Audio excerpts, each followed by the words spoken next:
Hey everybody, G4 Video 5 here, and welcome back to some more Grand Theft Auto 3. In this part, we will be completing the first Salvatore Leone mission, and the rest of Toni Cipriani's missions.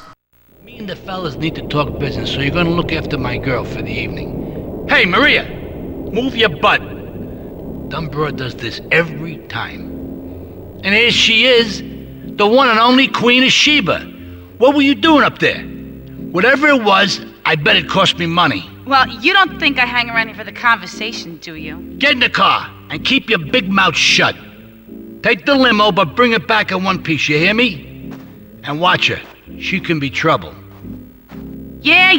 I'm sure your new lapdog has everything covered. And isn't he big and strong? Hey, Fighter, let's go visit Chico and get some party treats. He's at the rail station at the Chinatown waterfront, I think. Ooh, you see that? Maria called us big and strong. You know, we're a big guy for you. No, they expect one of us in the wreckage, brother. So, you know, this mission's title is quite literal in that we have to act as a chaperone for Maria, as she can get involved in whatever antics she wants to, as long as we keep her safe. And this is all happening while Salvatore has his Pokemon TCG tournament with Luigi, Joey, and Toni, which, by the way, if you still have missions to do for Luigi or Joey, then those missions will be locked until you complete this mission. Ah, mira, it's my favorite lady. You're looking for some fun? A little, some spank? Hey, Chico. Nah, just the usual. There you go, lady. Hey, maybe you should check out the warehouse party at the east end of Atlantic Quays. Thanks, Chico. See you around. Gracias. And enjoy. That's good stuff. Come on, Fighter, let's go and check out this hall. So I feel like a lot of people like to kill Chico when doing this mission, but, you know, I'm not gonna do that. I mean, sure, he is a degenerate drug dealer, but at the same time, he's also very enthusiastic and friendly, or at least that's the impression I'm getting, so, you know, he's a lot nicer than other people that you see in Liberty City, which honestly isn't really saying a whole lot, but it's saying enough to where I feel that sparing him is the right thing to do here. And speaking of things to do, we're taking Maria on over to this party here in Atlantic Quay. Alright, Fighter, you wait here and look after the car, but I go and shake my butt, alright? So even though all we're going to do right now is wait for Maria to finish shaking her cinnamon rolls, I still like this part of the mission because of this little miniature makeshift parking lot that has a handful of vehicles. And one of the vehicles is this cheetah, which you could theoretically steal if you wanted to and fail the mission, but yeah, I'm not going to do that. I'm going to continue waiting for some hot action to happen. All units, position on Carter Street, Atlantic Quays. DJ Big Slim, what's up with that?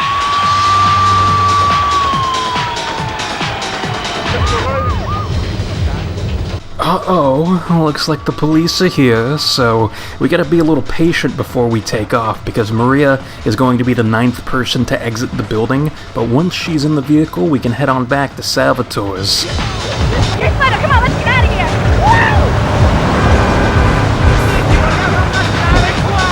Woo! So at this point in the mission, you are given 2 wanted level stars, and you don't actually have to get rid of the wanted level before showing up to Salvatore's mansion.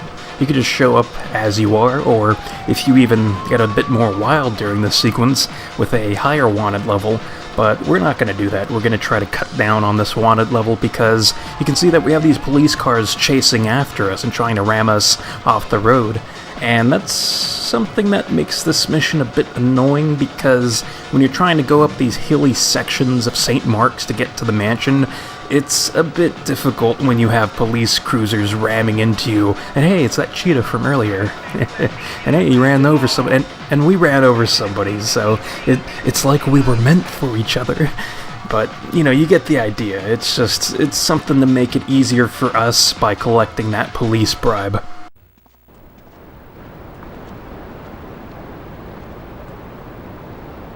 You know, I enjoyed myself for the first time in a long while, and you know, you treated me really good with respect and everything. Oh, I better go. I'll see you around, I hope.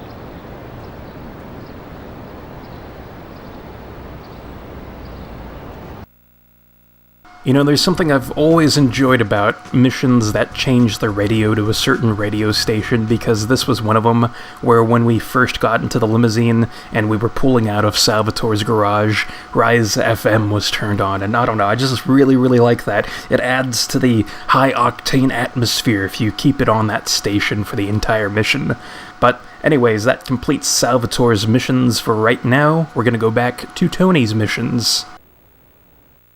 Yo, Toni ain't here, but he left one of his sugary love letters for you. We're at war. The Triads have a fish factory as a front. Most of their business goes down at the fish market in Chinatown. The laundry still owes us protection. They reckon the Triads are protecting them now, so I say we exact a fitting punishment. Take those boys over and whack the Triad warlords. Hell, if you get a chance, pop some of their soldiers too. So I'm gonna be honest, I like the way that Toni's voice actor, who is Michael Madsen, by the way, in this game, and Michael Madsen's probably best known for playing the role of Mr. Blonde in Reservoir Dogs, which I like that movie, by the way. It's a good movie. But I like the way that he says whack during that cutscene, because it's the only word that has this really strong emphasis on it. Which I suppose if you're going to emphasize any word, it might as well be that, because that's exactly what we're going to be doing during this mission. But, I don't know, I've always liked that. It really stood out to me, probably the most, out of a lot of the other things that go on during these cutscenes. But, speaking of all that whacking off there, what we're doing here is driving around Chinatown and the surrounding areas to kill these 3 Triad warlords. And I always thought this mission was super awesome because, first off, you get these mafia gang members with Uzis that get to follow you, and they're not overly helpful, but they are nice to have, I suppose.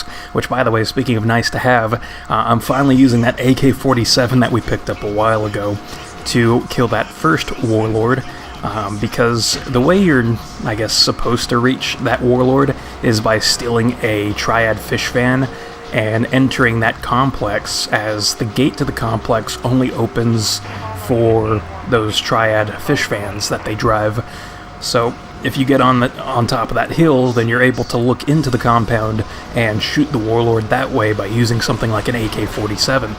Now, these other warlords, which I love that phrasing, warlord, to refer to these gang members as, but these other ones are in more accessible areas, so they're not too bad to get to, and you probably don't need the AK-47 for the other ones, but I'm still using it anyways. We may as well put this thing to good use during this mission. But yeah, that takes care of 2, and this third one's out in the open, so we can just run them over. But yeah, I love this mission because you have these Triad gang members spawning in Mafia territory, and these Mafia gang members spawning in Triad territory, so it leads to these very entertaining and exciting gunfights. Okay, I've had enough of this shit. We're gonna finish the Triads and Liberty once and for all. 8 Ball's rigged a dust cart with a bomb. It's on a timer, so if you mess up, there'll be no evidence. Go and pick up the dust cart. Careful. 8 Ball says it's real sensitive, and the slightest bump could set that thing off. Their fish factory will open its gates for a dust cart, so you can drive right in. Park up between the gas canisters and get the hell out of there. I want it to rain mackerel. We're talking real biblical here. Nothing low budget.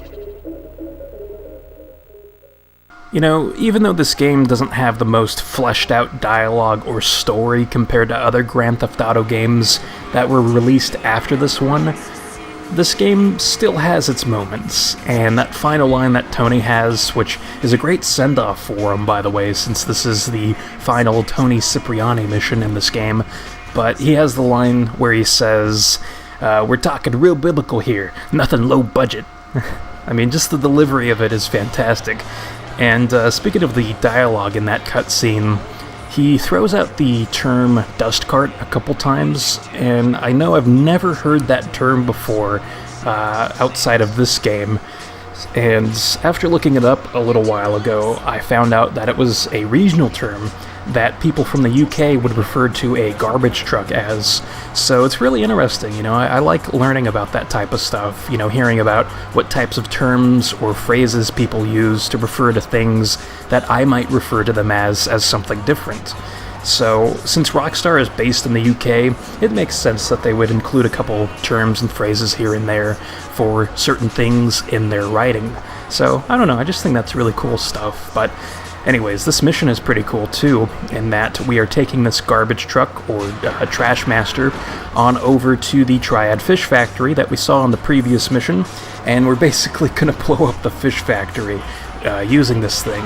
Now, you gotta watch out a little bit, because you have a timer, and once that timer hits 0, the truck will just explode right then and there, and you also have a damage meter, so if you take too much damage on your way over to planting the bomb, then the trash master will also just explode right then and there. So you gotta watch yourself a little bit, and you have to be a bit cautious when you're on the roads. But, it's not too bad, as long as you take your time and all that good stuff. And, this factory area is pretty funny, because in Liberty City Stories, it also gets blown up, except it's where the roles are reversed, where in this game, the Mafia are blowing up this Triad-owned factory, but in Liberty City Stories, the Triads blow up this Mafia-owned factory in the same exact location. So this factory kind of swaps hands a little bit over the years here in Liberty City. So I don't know, it's cool that they reuse locations like that and make these places be a bit more impactful than they might already seem. So with all that being said, we have now completed Toni Cipriani's missions, which I have thoroughly enjoyed doing, and we're moving on to Salvatore Leone's missions in the next part. So until then, I will see you next time.